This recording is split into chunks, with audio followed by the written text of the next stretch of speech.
RBI ने पिछले ही महीने रेपो रेट में 0.40% की बढ़ोतरी की थी। इस बार की मौद्रिक नीति समीक्षा दरों में 0.50% की और बढ़ोतरी की गई है। ऐसे में आपको ये समझना जरूरी है कि आपकी ईएमआई का बोझ कितना बढ़ेगा। देखिए केबीसी न्यूज की ये स्पेशल रिपोर्ट। बढ़ती हुई महंगाई के बीच एक और झटका, आरबीआई ने की रेपो रेट में बढ़ोतरी। महंगाई ने इसके पास भी नहीं छोड़ा कोई विकल्प। आपकी जेब पर भी पड़ने जा रहा है ये बड़ा असर। कई सालों के उच्च स्तर पर पहुंची महंगाई के कारण रिजर्व बैंक ने बुधवार को एक बार फिर से रेपो रेट बढ़ाने का ऐलान कर दिया। अब रेपो रेट 0.50% बढ़कर 4.90% हो गया है।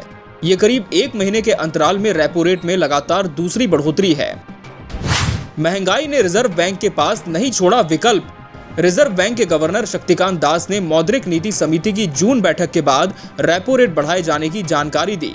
रिजर्व बैंक की मौद्रिक नीति समिति की 3 दिनों की यह बैठक सोमवार से चल रही थी और बुधवार को संपन्न हुई थी। ये इस फाइनेंशियल ईयर में आरबीआई एमपीसी की तीसरी बैठक थी। बैठक में समिति के 5 सदस्यों ने गवर्नर दास की अगुवाई में महंगाई और इकोनॉमिक ग्रोथ की वस्तुस्थिति पर विचार विमर्श किया। बेकाबू महंगाई को देखते हुए समिति के सदस्य इस बात पर सहमत हुए कि फिलहाल रेपो रेट बढ़ाने के अलावा और कोई चारा नहीं है। पिछले महीने बुलानी पड़ी थी आपात बैठक। इससे पहले रिजर्व बैंक ने लंबे अंतराल के बाद पिछले महीने अचानक रेपो रेट बढ़ाने का ऐलान किया था। गवर्नर दास ने अचानक हुई आपात बैठक के बाद एक प्रेस कॉन्फ्रेंस में बताया था कि रेपो रेट को 0.40% बढ़ाने का निर्णय लिया गया है। उन्होंने कहा था कि सेंट्रल बैंक की मौद्रिक नीति समिति ने इकोनॉमी के हालात पर चर्चा करने के लिए आपात बैठक की। उस बैठक में भी एमपीसी के सदस्यों ने एकमत से रेपो रेट को 0.40% बढ़ाने का फैसला लिया था। इसके अलावा रिजर्व बैंक ने मई में रेपो रेट के साथ ही कैश रिजर्व रेशियो को भी 0.50% बढ़ाने का फैसला किया था।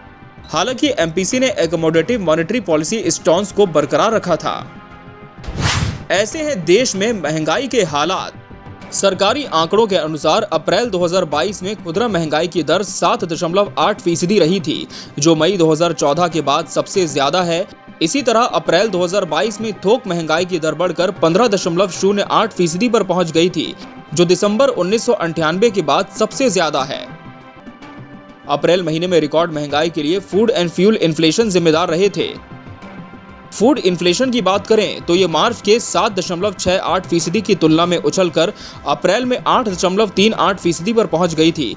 अभी मई की महंगाई के आंकड़े जारी नहीं हुए हैं। हालांकि बीते दिनों टमाटर के भाव जिस तरह से बढ़े हैं, महंगाई की दर तेजी रहने का अनुमान है।